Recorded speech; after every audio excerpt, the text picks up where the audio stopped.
안녕하세요. 돈을 버는 TV의 차길재입니다. 저번 요 책을 중심으로 했지 않습니까? 그거 이어서 이 책의 핵심을 한번 파헤쳐 보겠습니다.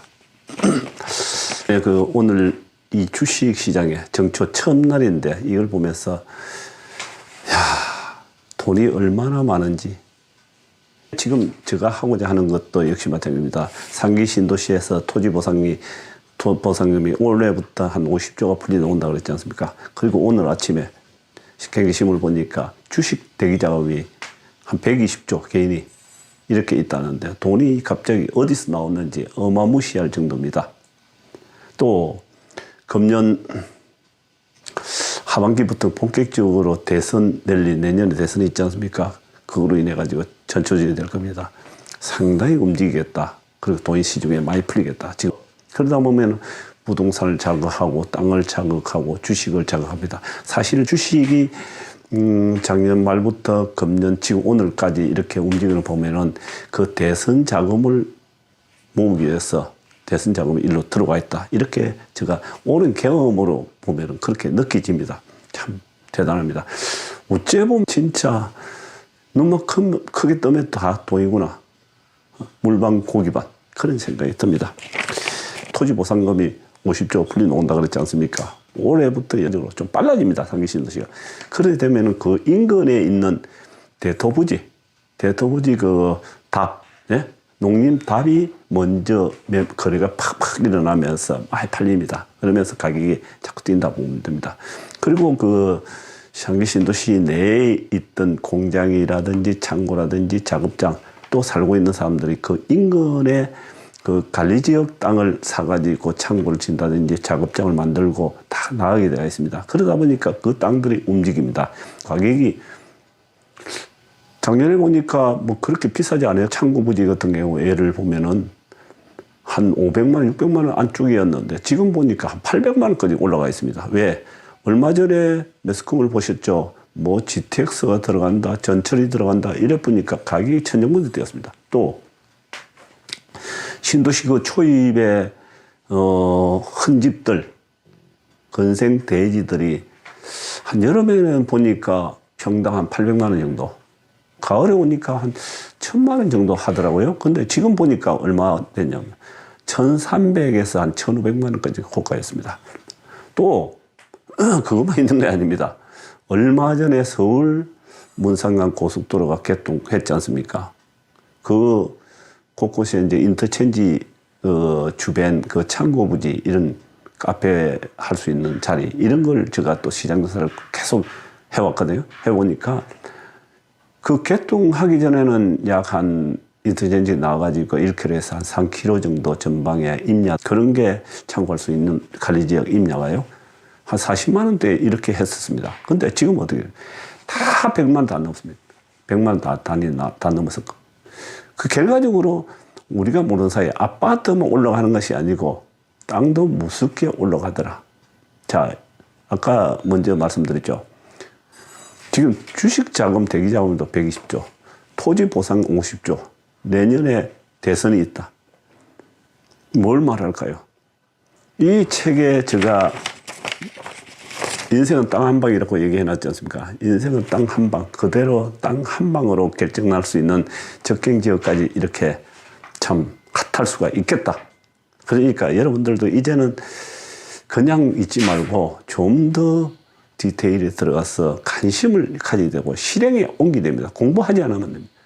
지금은 세상이 각자 도생의 길 아닙니까?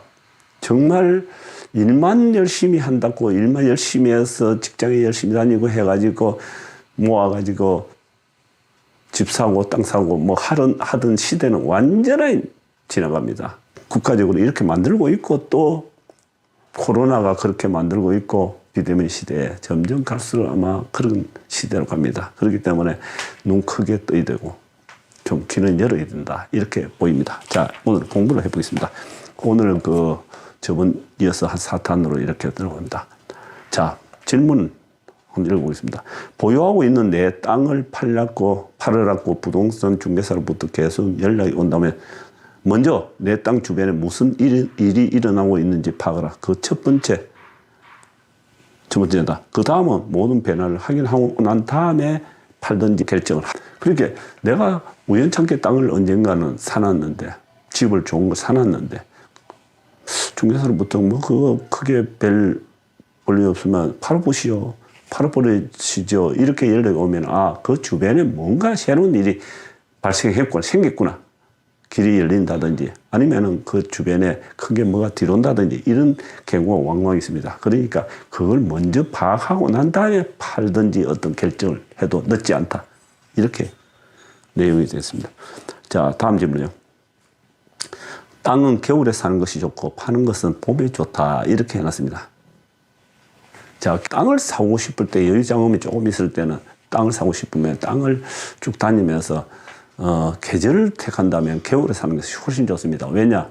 겨울에는 딱 가보면 그 눈이 내리고 풀이 다 죽어가 있기 때문에 길도 딱 그대로 드러나고 땅도 모양새가 그대로 다 노출됩니다. 그리고 겨울에는 좀 더 싸게 살 수 있습니다. 내가 가지고 있는 땅은 팔 때는 꽃 피고 풀이 무성할 때 팔아야만이 또 유리합니다. 그때는 매기도 살아날 뿐더러 내 땅에 사보니까 좀 단점이 보이더라. 문제가 좀 있더라. 저건 도저히 이걸 오래 갖고 있기가 좀 뭐하다. 그럴 때는 가능하면 봄, 가을에 좋은 계절에 팔면은 풀 같은 게 커버를 해주기 때문에 좀 유리합니다. 이런 점을 잘 참작하시면 좋습니다. 또 다음 질문. 어렵게 결정하여 마음에 드는 땅을 샀으면 5배 내지 10배 이상 남지 않으면 팔지 마라. 세월을 기다리면 복이 온다. 이 말은 어렵게 가져가고 상의해가지고 땅을 투자한다는 것은 사실은 쉬운 게 아니거든요.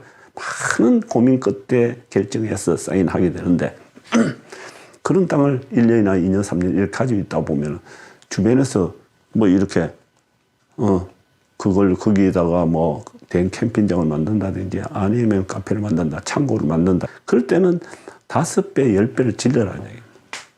자기들이 필요하면은 가져갑니다. 땅이란 것은 뭐 가격이 정해지가 확실히 정해지가 있는 건 없습니다. 그건 뭐 라면 한 봉지, 과자 한 봉지에 딱 정해지가 있던 게 그렇게 정해진 게 아니고 땅이란 놈은 그 필요로 한 사람들은 가격을 높은 가격에 살아갈 것이고 그렇지 않으면 싸게 팔 수도 있는 겁니다. 그래서 기회가 오면은 상당히 비싸게 질러야 된다. 다음에요. 투자하고 싶은 땅을 샀으면 가능한 단기로 팔려고 부동산 사무소에 내놓지 말라. 부동산을 기웃거리다 보면 어렵게 잡은 대박 기회가 그냥 날아간다. 이렇게 해놨습니다. 이거 참 옛날 어르신들 이 땅을 가지고 부동산을 가지고 큰 부를 일군 분들이 하는 말이 좋은 땅, 좋은 입지의 집, 좋은 주식 이런 주식은 상대는 샀으면 파는 게 아니야. 그냥 내 대에 가져가는 것이지. 그런 사람들은 문서를 잡고 엉덩이 밑에 깔고 앉아 그냥 잊어버립니다. 그냥 뭐 부동산에 왔다 갔다 하면서 이거 어떻게 해볼까? 팔아볼까? 얼마 올랐습니까? 이런 이야기를 안 한다니. 큰 부를 일군 사람들은요, 절대로 그런 깐죽거리지 않고 그냥 엉덩이 밑에 집어넣고 그냥 잊어버립니다. 그래야만 큰, 대박 기회가 오는 것이지, 그냥 왔다 갔다 하다 보면 기회가 그냥 날아가 봅니다. 우리 주변에 아마 왕왕 보셨을 겁니다. 다음 질문요. 땅을 산다는 건 대단한 용기다. 어렵게 매입했다면 주변에서 아무리 좋은 조건으로 팔 것을 종용해도 기다려라. 그래도 찾아오면 10배 이상 가격을 높여 부르라. 아마 좋은 결과가 있을 것이다. 앞에하고 비슷한 이야기죠. 그러니까 어렵게 결정해가지고 샀다면은 정말 땅이란 놈은 절대로 급하게 팔지 말고 정말 살라고 옆에서 소스가 들어온다면 10배 정도 이상 질러라는 얘기입니다. 그래갖고 가격이 없다 그랬지 않습니까? 정해진 가격은 없다는 얘기 말씀드리겠습니다. 자, 그 다음요.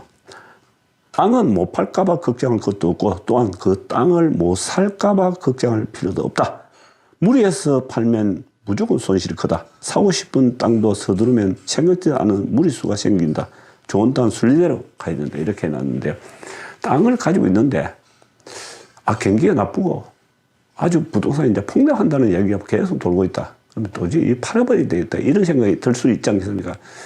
그걸 무리해가지고 부동산에 가서 자꾸 왔다 갔다 하면서 이거 본전 받을 수 있습니까? 뭐 이런 식으로 자꾸 하다 보면 그 땅이 결국은 걸레 땅이 돼가지고 형편없이 그냥 손실을 볼 수 있다. 그리고 또 한 해로 여윳돈이 생겨가지고 다니다 보니까 정말 좋은 땅이 마음에 드는 땅이 나왔다 소개를 받아가지고 아니면은 그런 카페를 해야 되겠는데 저는 상가를 한번 지어봐야 되겠는데 이런 좋은 땅 마음에 드는 땅이 나왔으면은 그걸 갖다 급해가지고 나한테 파시오고 매달리면 그 가격은 끝없이 계속 복잡하게 올라간다는 얘기입니다. 그럴수록 더 느긋하게 배짱을 가지고 부동산을 잡고 얘기하면 나 뭐 별 생각이 없어. 그냥 가격으로 파격적으로 해주면은 살 것이고 그렇지 않으면 나 안 사겠어. 이렇게 배짱적으로 하다 보면은 결국은 그 땅은 내한테 돌아온다니. 안달해하고 자꾸 왔다 갔다 하다 보면은 그 땅은 날아가. 참 이상도 하죠. 땅도 시간이 지나면서 변화가 있다. 측량을 해보면 줄어드는 경우도 있다. 욕심을 내어 담보를 맡기고 사업이나 주식 투자, 갭 투자를 하다 보면 땅도 도망간다. 이렇게 해놨습니다. 그렇지 않습니까? 좋은 집을 샀는데 저거 좀 뽑아가지고 주식에 투자 좀 하자. 저 집 담보를 맡기고 장사 미천에 좀 더 집어였자. 그렇게 해버리면 어떤 일이 벌어질까요? 그 순간은 좀 즐겁겠죠. 부가 더 커 보이고. 그렇지만 실질적으로 이 우리 세상은 언제든지 코로나처럼 이렇게 엉뚱한 일이 닥쳐가 장사가 안 될 수 있고 주식이 폭락할 수도 있고 그렇지 않습니까? 그럴 때는 결과적으로 폭락하게 되면 어떻게 됩니까? 땅은 땅대로 그렇게 잡은 땅도 날아가고 집도 집은 날아가고 그야말로 모든 걸 다 잃을 수가 있다는. 그렇게 이렇게 세상이란 것을 알 수 없기 때문에 좋은 땅을 샀으면 그냥 잊어버리고 땅 문제는 땅 문제로 그냥 덮어두고 하는 일에 전념해야 된다는 얘기입니다. 자, 오늘 영상은 여기까지 하겠습니다. 감사합니다.